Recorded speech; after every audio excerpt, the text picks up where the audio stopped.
두려워 아니하며 여호와를 의뢰하고 그 마음을 굳게 정하였도다. 시편 112편 7절입니다. 마음이 굳게 정해진 사람은 흉한 소식이 들린다 할지라도 두려움이 없다는 겁니다. 담대하다는 것입니다. 그래서 다니엘은요, 서책에 있는 이 말씀, 이 원리를 느부갓네살에게 이야기할 때에 여러분 왕이 기분이 좋겠어요? 이 벨사살 왕이 하나님의 성전에 있는 기구들을 잘못 사용해가지고 그 포도주를 마시는, 술을 따라 마시는 그 잔으로 만들어가지고 귀인 수천 명을 불러놓고 잔치를 부르면서 예루살렘 성전에 있는 우리가 정복한, 그리고 우리가 약탈하는 그 성전의 기물을 가지고, 그 잔을 가지고 우리가 건배를 한번 해보자. 바로 그날 하나님의 손가락이 나타나가지고요, 메네메네에게 우발하십니다. 내가 너의 나라를 나의 저울에, 나의 심판의 저울, 판단의 저울에, 심판의 저울에 달아보니 함량이다리라. 바로 그날 벨사살이 죽었어요. 즉 하나님께서 통치를 하는데, 하나님의 뜻을 가지고 통치를 하는데, 다니엘이 과감하게 도대체 메네메네 되기를 우발하시니 무슨 뜻인지 모르겠다. 그 다니엘을 불러와서 해석 좀 시켜보자. 다니엘이 사색이 된 거야, 그거 보고. 그럼에도 불구하고요, 마음을 정했기 때문에 담대하게 그걸 이야기합니다. 그저 그냥 뭐 다른 것도 일부는 숨겨놓고 일부는 이야기하고 그렇게 해서는 안 된다. 마음이 담대하다. 진짜 그래서 여기에 사람은요, 담대한 마음을 소유했어요. 그래서 믿음으로 나가는 것이죠. 그래서 왕의 진리와 포도주, 그것은 어떤 사람은 이야기합니다. 그거는 뭐 다니엘이 채식주의자다, 그렇게 얘기하지 않았어요. 이런 채식주의자 아닙니다. 오해하지 마시기 바랍니다. 그 다니엘 1장 읽어놓고 뭐 채식주의자다 그렇게 우리가 이야기하는 것은 너무 논리적으로 비하하는 것이다. 다니엘이 채식주의자가 아니라 왕의 진미와 포도주를 당시에 내가 마시지 않겠다, 먹지 않겠다 한 것은 뭔가 하면은 이 포도주와 이 왕의 진미가 먼저 다른 신에게, 우상에게 제사를 지내고 나서 온 음식이기 때문에 이걸 금한 거예요. 이것 가지고 내가 영적으로 내가 우상의 신에 전하는 그 대열에 내가 합류하지 않겠다는 것이에요.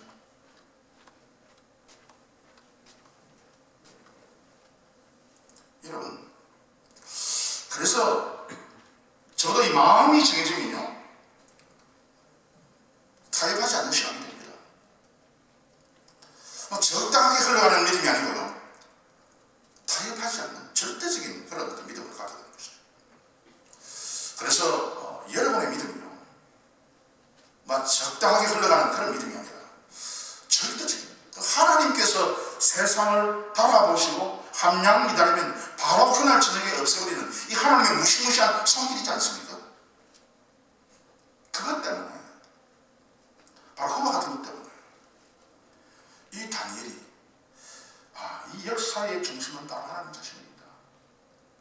아무리 우리 유다 나라가 바벨론 제국에 의해서 멸망을 당했다 할지라도 진짜 그 구원을 이루어 가시는, 이 역사를 이루어 가시는 그 하나님의 손길이 바벨론 제국에 있는 겁니다. 유다 나라만 다니엘이 있는 것이 아니고 이 바벨론 제국에도 하나님께서 통치하시는 다니엘이 있구나 하는 것을 이제 다니엘이 깨닫게 됐죠. 사랑하는 성도 여러분, 지금 이 시대도 마찬가지입니다. 이 시대는 하나님이 없는 것처럼 그렇게 보이기도 합니다. 사람의 어떤 생각이 세상을 움직이는 것처럼 보이기도 합니다. 그러나 여러분, 제국들이 망한 것을 보면 하나님께서 통치를 하시다. 갈대아 우르를 하나님께서 없애버리시고 애굽의 제국을 없애버리시고 하나님께서 아수르와 하나님께서 바벨론 그냥 이렇게 했다가 없앴다가 로마를 일어나게 했다가 없앴다가 하는 이 하나님의 그 모든 통치의 방식이 설책에 있고 이 설책에 의해서 다니엘이 모든 것을 판단하고 이야기를 합니다. 그 다음 세 번째, 하나님의 판단과 집행이 일어나는 방법이 무엇인가? 다니엘 오늘 본문 17절에 보시면은 하나님이 이 네 성인에게 지식을 얻게 하시며 모든 학문과 재주에 명철하게 하신 후에 다니엘은 또 모든 이상과 몽조를 깨달아 알더라. 그래서 이 꿈을 어떻게 우리가 해석할 것인가, 몽조를 어떻게 우리가 이해할 것인가. 여러분, 이 느부갓네살 왕은요, 꿈에 붙들려 살다가 망한 왕이 바로 이 느부갓네살 왕입니다. 다니엘 4장 5절 말씀에 한 꿈을 꾸고 그로 인하여 두려워하였으되 곧 내 침상에서 생각하는 것과 내 속으로 받은 이상을 인하여 번민하였으라. 느부갓네살 왕이 꿈을 꾸고 이 번민을 했다. 이 너무 번민해가지고 뒤에 어떻게 되는가 하면은 다니엘 4장 25절 말씀에 왕이 사람에게서 쫓겨나서 들짐승과 함께 거하며 소처럼 풀을 먹으며 하늘 이슬에 젖을 것이요 수광병에 걸린다는 거예요. 여러분, 꿈은 우리가 할 수 없이 꾸잖아요. 내가 뭐 꿈을 꾸기를 원해서 꾸는 것도 아니고, 이 꿈은 뭐 내가 잘 때 무방비 상태에서 그냥 꿈이 꾸어지는 것 아닙니까? 꿈이 꾸어질 때 여러분, 그 꿈을 어떻게 할 것인가 하는 것이 엄청 중요한 거예요. 꿈을 꿈만으로서 그냥 꿈 가지고만, 꿈 단독으로만 가지고 있을 때에 사람이 번민하게 되고 반드시 이게 정신에 문제가 생긴다. 이 수광병이라고 하는 것은 짐승처럼 그렇게 행동하고 짐승처럼 울부짖는 겁니다. 수광병이 걸린 사람이 많잖아요.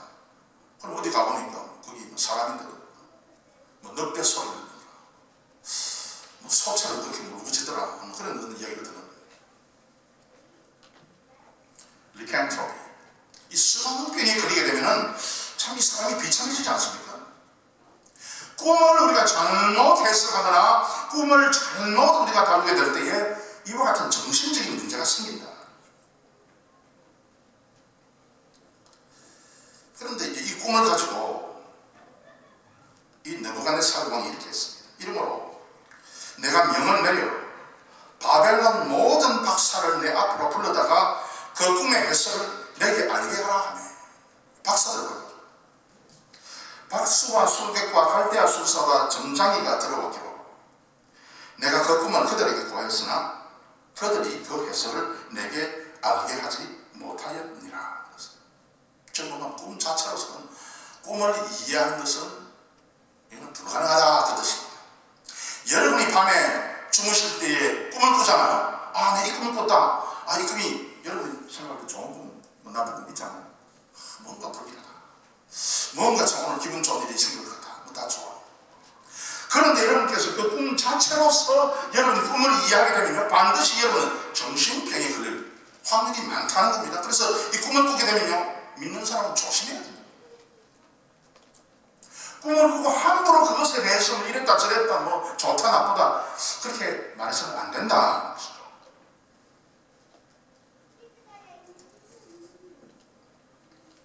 다니엘 4장 8절 말씀. 그 후에 다니엘이 내 앞에 들어왔으니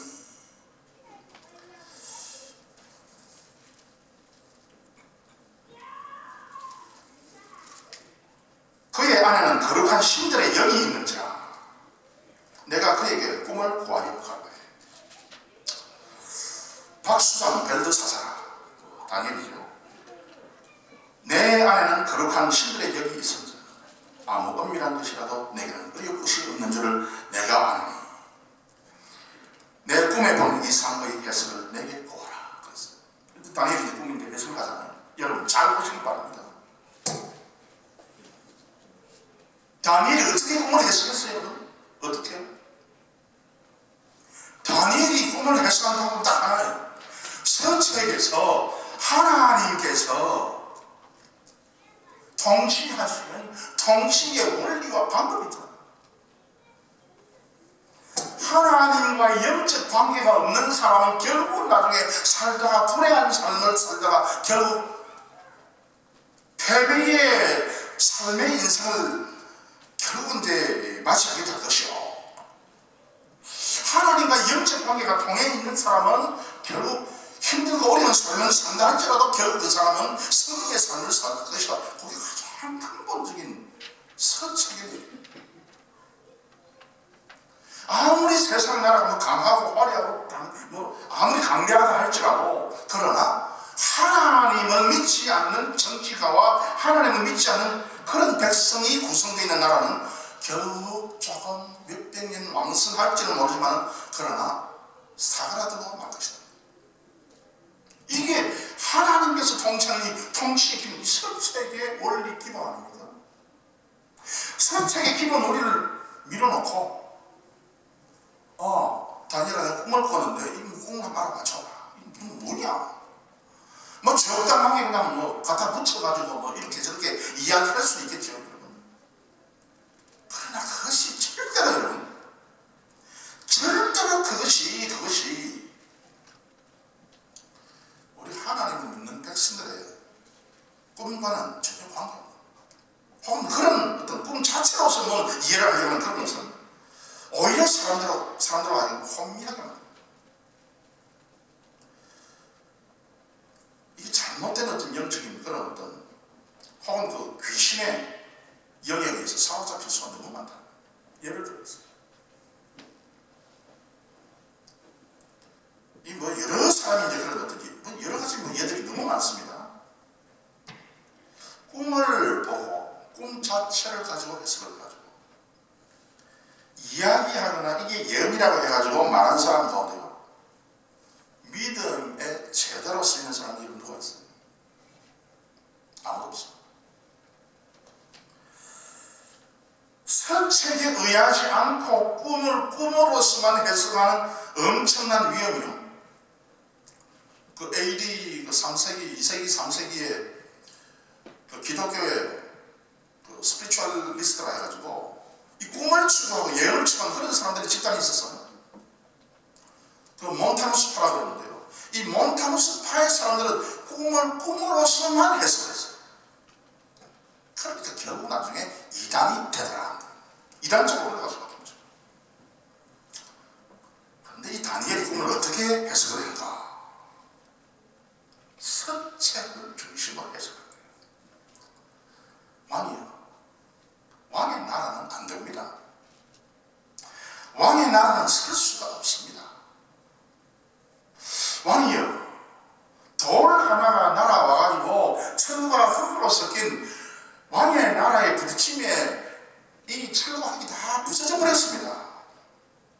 저기 부서졌다는 것은 무엇이냐? 서책의 원리에 의해서 보니까 믿지 않는 사람이 서로 연합하고 서로 함께 한다 할지라도 반드시 파괴될 수밖에 없습니다. 그걸 이야기합니다. 너무 가깝습니다.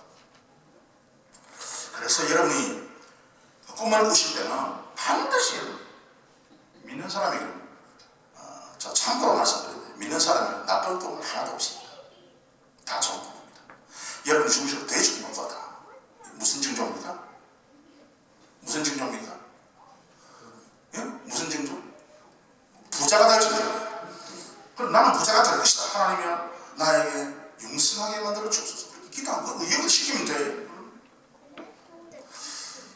내가 길을 가는데 강물이 내 앞에 있어.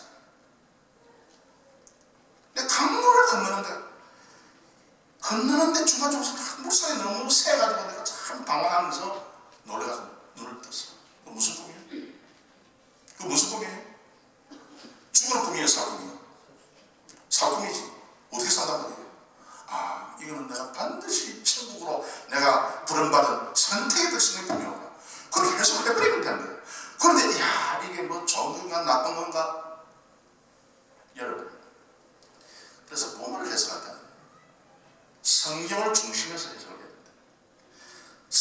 성경의 처음부터 끝까지 흐르는 그 흐름의 원리를 모르면 아예 꿈을 해석하려고 하지 말라는 거예요. 그것은 엄청 위험한 것이고요. 그것은 사탄의 밥이 될 가능성이 많다는 것입니다. 그래서 성경 가운데서 나오는 이 하나님 앞에서의 그 흐름 있지 않습니까? 그 흐름을 똑바로 우리가 알아야 된다는 것입니다. 하나님의 통치의 원리가 그래서 뭐냐? 이 하나님의 이제 통치의 원리. 결론적으로 말씀드립니다. 우리 하나님께서는 그 통치의 원리가 뭐다? 하나님의 그 어떤 임의의 뜻대로 그냥 아무렇게나 하는 것이 아니라 하나님께서는 반드시 이 계시된 말씀, 그 원리 가운데서 사실 이 원리가 엄청 많지만 오늘 제가 간단하게 여러분 6가지 원리만, 서책의 원리만 제가 얘기합니다. 서책에서부터 나오는 이 원리대로 사람이 살아가게 돼 있고 그것에 따라서 오르락내리락 한다. 여러분의 가정에 이 원리를 딱 대보면요, 여러분의 가정이 융성할 것인가 퇴락할 것인가 반드시 보이게 되어 있다는 겁니다. 그 원리의 말씀에서 그 가정이 빗나갔다. 조금 잠시 동안은 빗나갈 수 있어요. 다시 제자리를 찾게 됐어요. 그래서 우리가 내 가정이 하나님의 말씀의 원리에 맞추듯이 중요하다. 두 번째는요, 하나님의 원리에 맞춰졌으면 여러분의 마음이 확정돼요.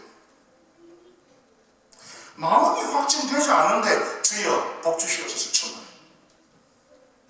여러분 마음을 확정하는데 여러분 나의 믿음은 믿음을 향해서 확정되게 하여 주옵소서.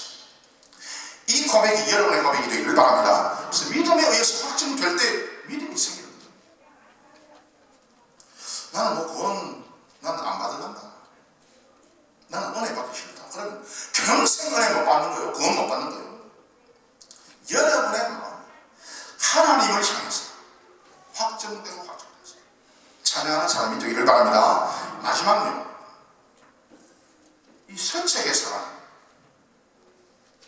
나중에 어떻게 됩니까? 또 다니엘은 모든 이상과 몽조를 깨달았다. 깨닫는다 그랬는데요. 다니엘이 꿈을 꾸면 아니에요, 여러분.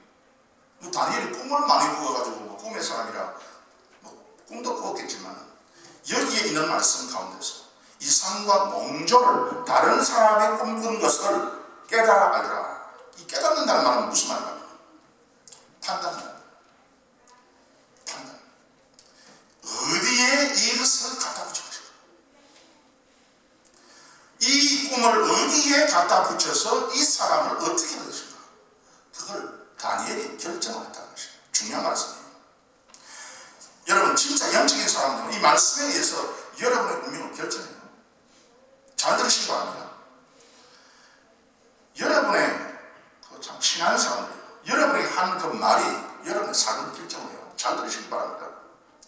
저 사람은 아무리 봐도 가망성이 없네. 그러면요, 여러분 결국 나중에는 가망성이 없는 사람이 되게 됩니다. 저 사람을 보니까 성공하겠네. 그래 반드시 성공하게 돼 있어요. 그래서 여러분 주위에 영향력, 여러분에게 영향력을 미칠 사람이 여러분에 대해서 무슨 이야기를 하느냐. 여러분 귀담아 들으세요.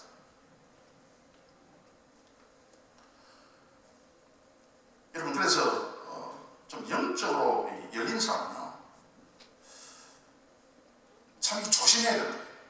누구에게 대해서? 성도들에게 대해서, 다른 친구에게 대해서. 왜 조심해야 되는가 하면은 이 마음이라고 하는 것이 있는데 이 마음의 이런 구성이 이 듣는 사람으로 하여금 좀 빽가닥하게 돼요. 삐딱하게 듣게 하면 그 사람은 결국 나중에는 멸망의 길을 걸어가게 돼요. 여러분 주위에 안 그런 사람 있어요?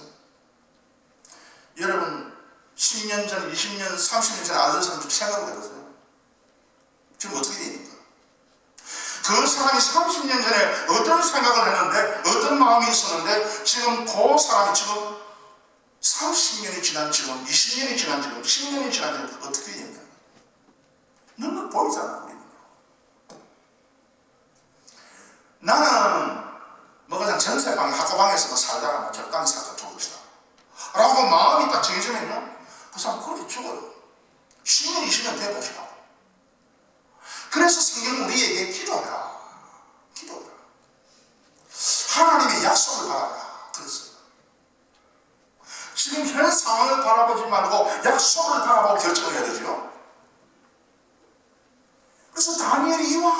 어떤 이 영적인 하나님께서 불어넣어 주신 그 생기에 의해서 보니까 이건 말씀과 더불어서 붙이는 하나님의 선책과 더불어서 이 모든 것을 관계 짓는 그것이 이 세상의 역사의 핵심인 줄 알았어요.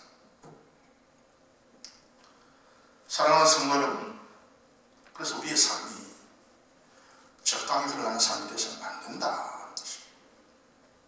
여러분, 그래서 여러분의 생활을 이제 정리를 해야 됩니다. 끊을 걸 끊어야 됩니다. 안 볼 걸 보지 말고, 이제 뭐 나쁜 거, 몸에 좀 나쁘다는 거, 세상 사람도 안 하는 그런 것들 끊어버려야 됩니다. 그 구차한 거, 구질구질한 거, 그 계속해서 갖다 붙이고 주에 내 천국 가겠습니다. 20년, 10년, 30년 뒤에 어떻게 되겠어요? 앞으로 장차 우리에게 닥쳐올 미래의 세상은 그래서 하나님께서 우리의 마음에 그 영을 통해서 말씀해 주시는데요. 오늘도 여러분의 마음속에 진짜 귀한 하나님의 약속, 하나님의 서책의 원리가 여러분의 마음속에 계속해서 각인되어서 성령, 우리 모든 주의 백성들이 되시기를 주의 이름으로 축원합니다. 기도하겠습니다. 거룩하신 하나님 아버지,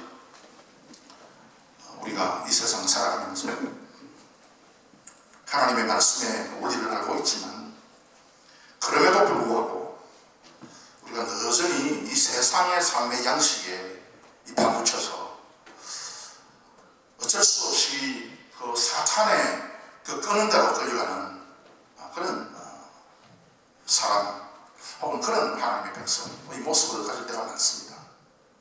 주님, 오늘 이 자리에서 주님께서 우리 각 사람에게 결단의 영을 허락해 주셔서 마음이 주님을 향해서 확정되게 만들어 주시고, 그러므로 선책에 있는 하나님의 통치의 원리, 하나님의 보상의 원리, 하나님의 심판의 원리를 우리가 깨달아서 하나님께서 반드시 참 하나님을 진실로 추구하는 자에게 좋은 것을 주시는, 그 가슴과 그 나라를 일으켜 주시는 절대적인 권세가 있는 그 하나님의 것을 고백하는 우리 모든 주의 백성들이 되게 하여 주옵소서.